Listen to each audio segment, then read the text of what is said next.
Abakurikiye TSG Online TV turabasuhuje.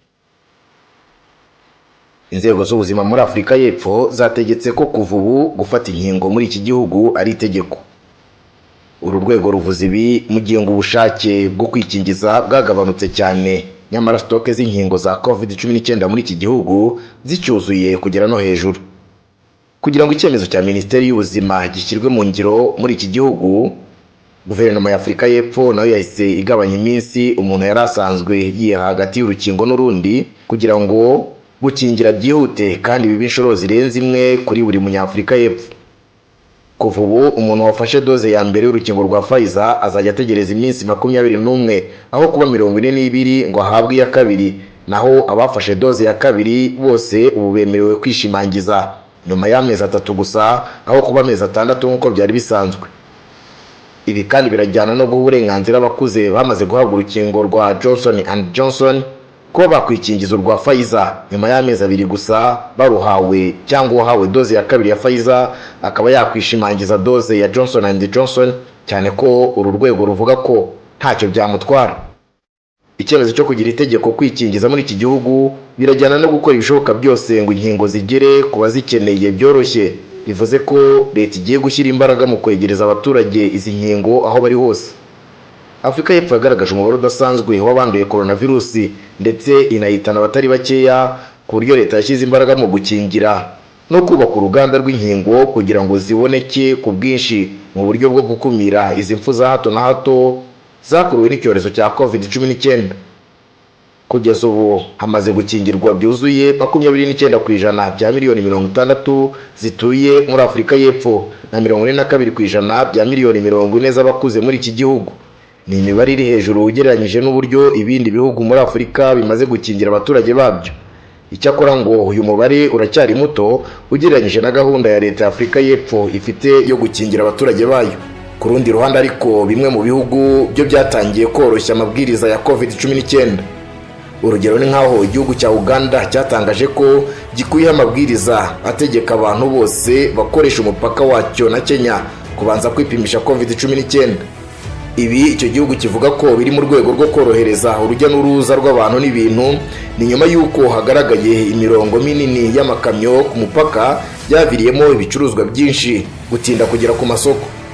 Byatumye kandi ibiciro byinshi ku masoko bizamuka bitewe n'ibura ry'ibikomoka kuri peteroli. Itangazamakuru muri Kenya ryari riherutse gutangaza ko amakamyo ategereje ko abayatwara bapimwa atonze umurongo ureshya n'ibirometero 70.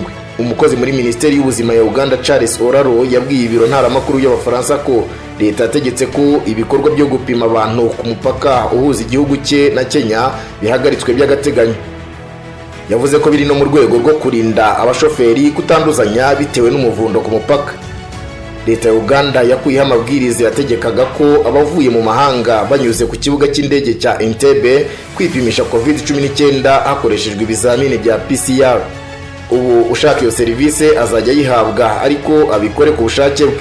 Guhera mu Kwakira umwaka ushize abagenzi bose bavuye mu mahanga basabwaga kwipimisha hakoreshejwe PCR, kabone nubwo uwipimisha aho avuye baba bamaze kumupima. Minisiteri y'Ubuzima yatangaje ko uwo mwanzuro wakuweho kuko ubwandu bukomeje kugabanuka ku kibuga cy'indege. Icyakora nubwo umwanzuro wafashwe, abagenzi bavuye muri Uganda cyangwa abayijemo bazajya babanza kwipimisha no kugaragaza ko batanduye.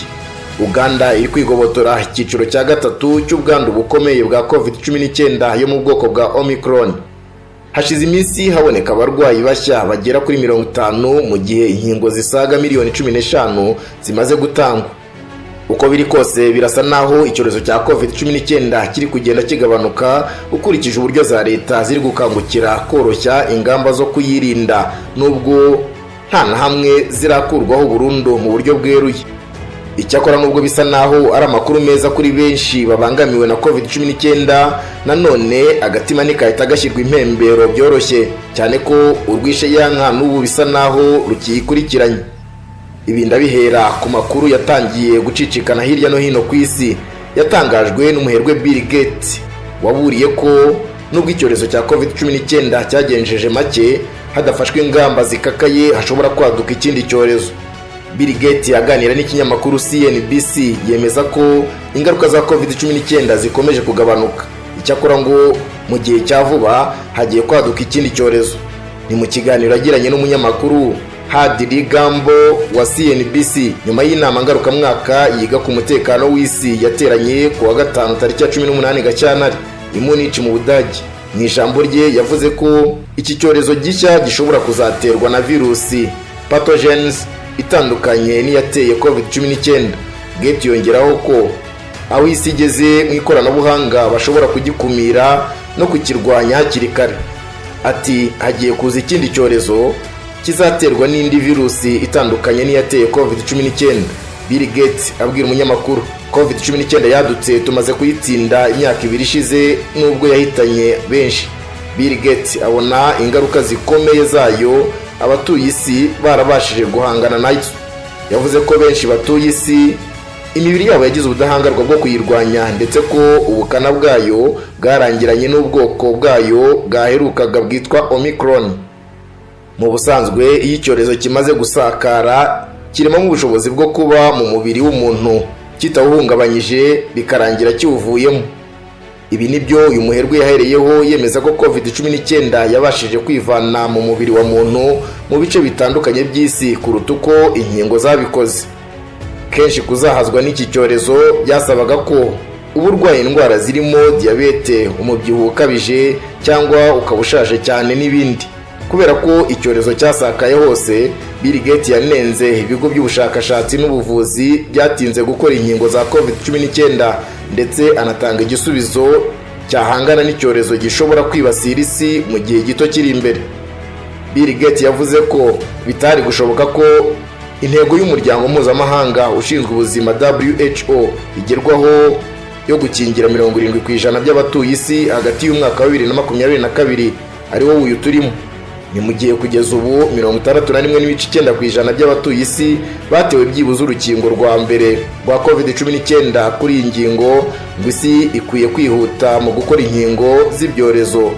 Anahamagarira za leta kugira icyo zikora nonaha. Ati ubutaha dukwiye gukora inkingo mu mezi 6 aho kuzikora mu myaka 2. Ikiguzi cyo kwitegura no kwirinda icyorezo kizakurikira ntabwo gihambaye, si kimwe n'icyo guhangana n'ihindagurika ry'ikirere. Nidukoresha ubwenge tuzahangana nacyo hakiri kare.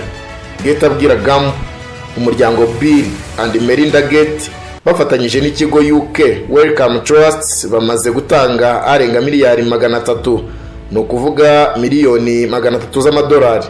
Ikigo CEPI kizobereye mu gukora ubushakashatsi bwo guhangana n'ibyorezo cyemejwe ko kiri gukusanya arenga miliyari 3.5 z'amadolari yo kubaka ubushobozi bwo gukora inkingo z'ibyorezo mu minsi 100 gusa, ni ukuvuga igihe cy'amezi 3. Urukingo ni intwaro ikomeye mu guhangana n'icyorezo.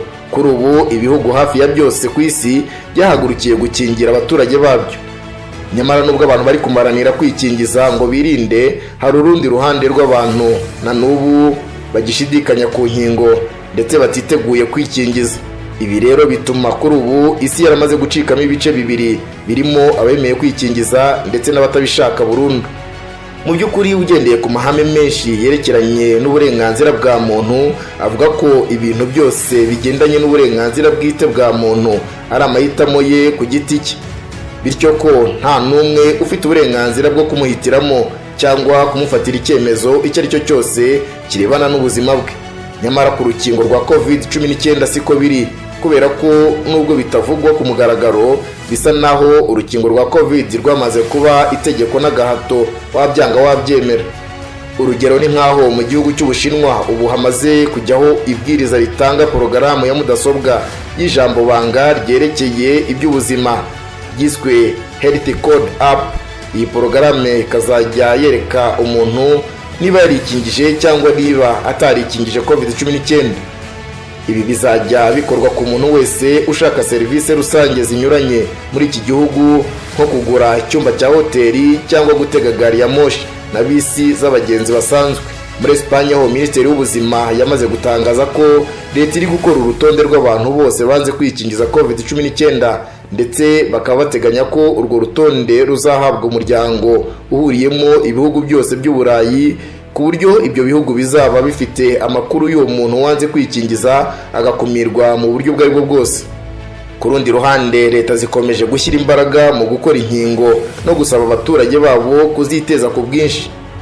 Nyuma ya Afurika y'Epfo ubitunganyirizwamo inkingo za COVID-19, hatahiwe u Rwanda ruzaba rukora inkingo za COVID-19 n'iza malaria mu mwaka wa 2024. Amasezerano yo gukora inkingo muri Afurika yashyizweho umukono n'ibihugu by'u Rwanda na Senegal mu rwego rwo guharanira kwihaza kuri uyu mugabane mu bijyanye n'inkingo, kuva kuri 1% kugera kuri 60%. U Rwanda na Senegal byitezweho kuzajya bikora amadoze y'inkingo abarirwa muri za miliyoni buri mwaka, hagamijwe guhashya indwara z'ibyorezo zandura nka COVID-19, malaria n'igituntu.